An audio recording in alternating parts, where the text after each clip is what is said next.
देश बचाने के लिए। मेरे सामने देश था।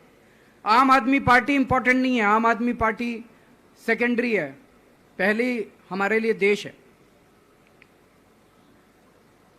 तो मैं दिल्ली के लोगों को कहना चाहता हूं, आज आपका बेटा दोबारा जेल जा रहा है, इसलिए नहीं कि मैंने कोई भ्रष्टाचार किया है, इसलिए कि मैंने तानाशाही के खिलाफ आवाज उठाने की जरूरत की है।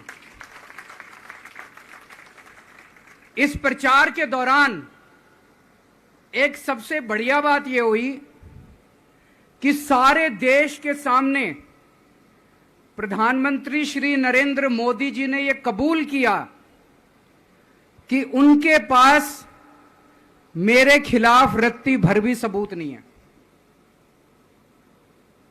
हम कहते थे ना, जब भी हमसे पूछा जाता था कि भाई ये कह रहे हैं 100 करोड़ रिश्वत ली, 100 करोड़ रिश्वत ली, वो 100 करोड़ कहां गया? 500 से ज्यादा जगह तुमने रेड मार ली, कहीं चवन्नी मिली हो, अठन्नी मिली हो, 1 रुपया मिला हो, कहीं हमने खर्च किया हो, कहीं कैश पड़ा हो, कहीं लॉकर में मिला हो, कहीं स्विस बैंक में मिला, कहीं चवन्नी नहीं मिली, तो पैसा कहां गया?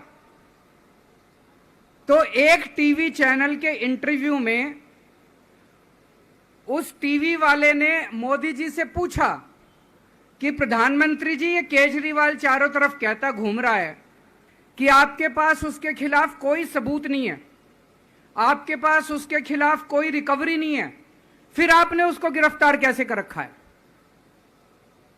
पता है प्रधानमंत्री जी ने क्या कहा?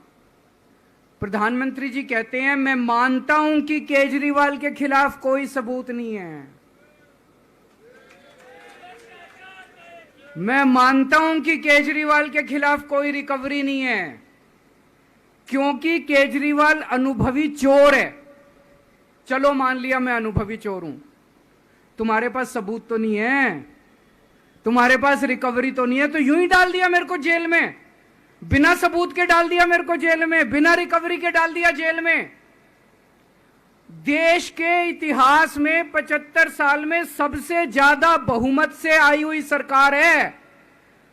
एक बार 70 में से 67 सीट, दूसरी बार 70 में से 62 सीट, 55% से ज्यादा वोट शेयर।